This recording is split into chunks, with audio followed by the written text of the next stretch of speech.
non siamo solo noi esseri umani ad avere le mode, dei colori, degli abiti che cambiano stagione dopo stagione, c'è anche nel regno animale qualcuno che usa le mode. Sto parlando delle orche chiamate anche orche assassine, non capisco perché, porelle, sono degli animali, fanno il loro mestiere di animale.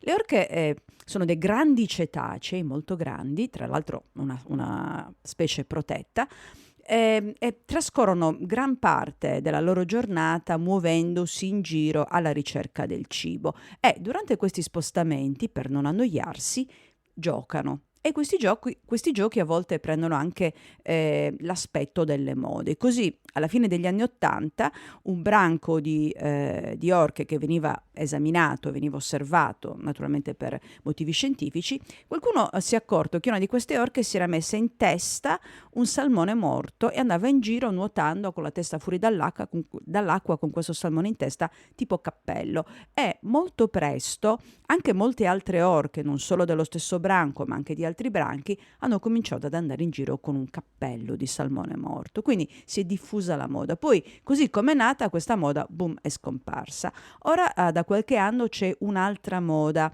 quella dell'attaccare le piccole imbarcazioni, a volte anche distruggerle. Si è osservato sulle coste della Francia, della Spagna e del Portogallo, tanto che in alcune zone è stato proibito il passaggio delle piccole imbarcazioni. Ora non si sa perché queste mode nascano, vadano e vengono. Una delle ipotesi è che alle orche piaccia sentire le bolle create dall'elica delle imbarcazioni sul viso, tipo idromassaggio, e che quando le imbarcazioni non stanno producendo queste bolle, boom, vanno addosso per provocare le bolle, non lo so. Un'altra spiegazione che hanno dato è che una di queste orche abbia avuto un incontro antipatico con un'imbarcazione che forse la stava disturbando e quindi gliel'ha giurata e poi questo comportamento è stato seguito dalle altre orche. È interessante vedere come questi comportamenti, queste mode che vengono e vanno, boom, improvvisamente poi si diffondono anche da un branco all'altro delle orche.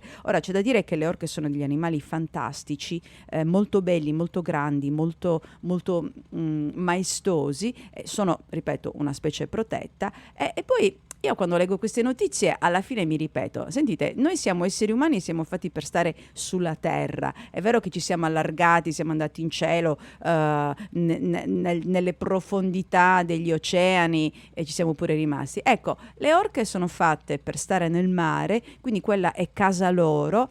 E qualsiasi cosa facciano è casa loro, siamo noi che ci dobbiamo spostare. Se loro poi hanno queste mode, buon per loro, che cosa vi devo dire? Viva l'orca!